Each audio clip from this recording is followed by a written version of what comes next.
Et on termine avec toi, je pense. Oui. On s'en va du côté des British. On va du côté des Britanniques. Tu sais que depuis quelques années maintenant, les grands services de renseignement, que ce soit en Angleterre, en France, que ce soit aux États-Unis, le FBI, la CIA, le ministère de la Défense britannique, rendent public leurs dossiers sur les ovnis. Oui. Et là, ce qui nous intéresse, c'est justement, on voit à l'écran le grand bâtiment du ministère de la Défense de Grande-Bretagne, qui est situé à Londres. Et depuis maintenant une dizaine d'années, le ministère de la Défense rend public ses dossiers sur les ovnis. Donc, ces dossiers, bien sûr, ils sont passés un peu à la censure parce qu'il y a des informations personnelles concernant des témoins. Juste pour être sûr, c'est pas un vrai ovni, là, c'est une photo. C'est une photo qu'on a mis là. Okay. Donc, bien sûr, tu comprends qu'il y a des noms, des gens, des numéros de téléphone. Ces dossiers-là sont donc censurés pour cacher ces informations. Et ensuite, ils sont envoyés aux archives nationales, à Kew, qui est en banlieue de Londres. Et c'est gigantesque, les archives nationales. Oui. Donc, n'importe qui s'intéresse à la question des ovnis peut se rendre aux archives nationales et consulter donc les dossiers du gouvernement britannique. Moi, j'y suis allé à quelques reprises, particulièrement pour les dossiers de Jack l'Éventreur, qui sont aujourd'hui conservés aux archives nationales. Wow. Ils ne sont plus aux archives de Scotland Yard, comme ça a été le cas jusqu'au début des années 1990. Donc, ces archives-là, maintenant, sont accessibles. C'est à peu près l'ensemble des dossiers des autorités britanniques et du ministère de la Défense sur les ovnis. Mais disons que la mise en public de ces informations-là s'est arrêtée en 2013.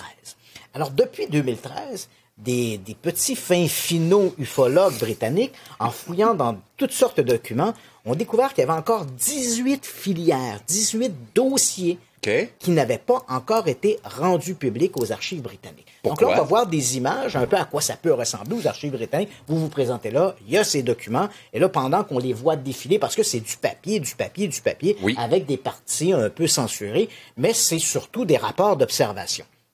Donc, en fouillant à travers tous ces documents, on s'est aperçu, les ufologues se sont aperçus que parfois, ces documents faisaient référence à des numéros de code désignant d'autres dossiers. Comme on le voit ici, là. Voilà. Et là, on constate que finalement, il y aurait 18 de ces dossiers qu'on ne retrouve pas aux archives nationales. Ah ben? Alors, tu comprends que les ufologues britanniques se sont donc retournés vers le ministère de la Défense. Et là, on dit, écoutez, il y a ces 18 dossiers auxquels on n'a pas accès. On voudrait donc, en évoquant la loi d'accès à l'information, pouvoir retrouver ces fameux documents.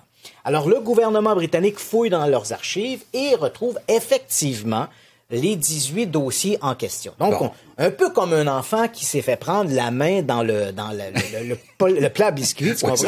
C'est toi qui as mangé biscuits. Non, c'est pas moi. Alors, on dit, on les avait oubliés. Donc, on avait oublié ces 18 dossiers. Et là, les autorités disent, on va les rendre publics au même titre qu'on a rendu les autres documents publics.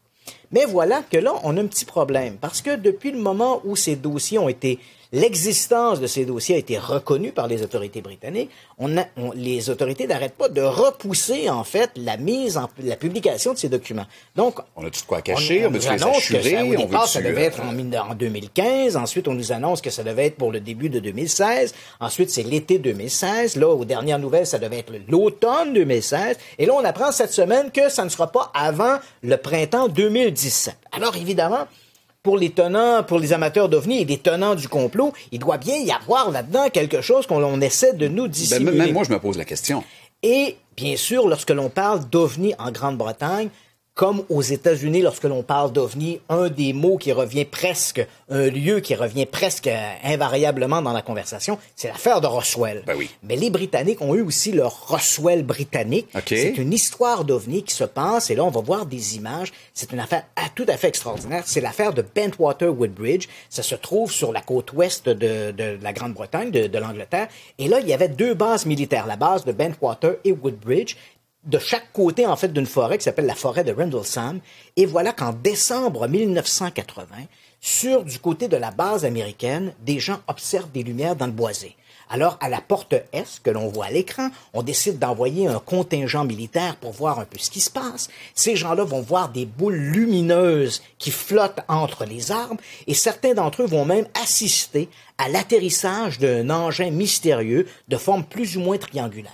L'affaire va être rapportée au commandant de la base, le sergent Charles Halt, le commandant Charles Halt, et qui finalement va faire un rapport officiel de l'incident qui va remonter aux autorités. Et là, évidemment, on prend ça avec beaucoup de sérieux parce que ce sont des militaires qui affirment avoir vu ces objets. Même la presse britannique va s'emparer de l'affaire et ça devient un gros événement. Même aujourd'hui, si tu te rends dans la forêt de Rendlesham, on a même construit un ovni qui ressemble à ce que les gens disaient avoir observé. Un vieux fer à repasser. Et on peut même suivre une sorte de trajet dans le boisé qui est celui emprunté par les militaires en 1980 pour aller observer ces mystérieux événements. Wow. Donc, tu vois, l'affaire de Bentwater Woodbridge, c'est un peu l'histoire d'ovni la plus complexe, la plus spectaculaire qui s'est produite en Grande-Bretagne et aussi, bien sûr, celle qui semble la mieux documentée. Et pourtant, malgré qu'elle soit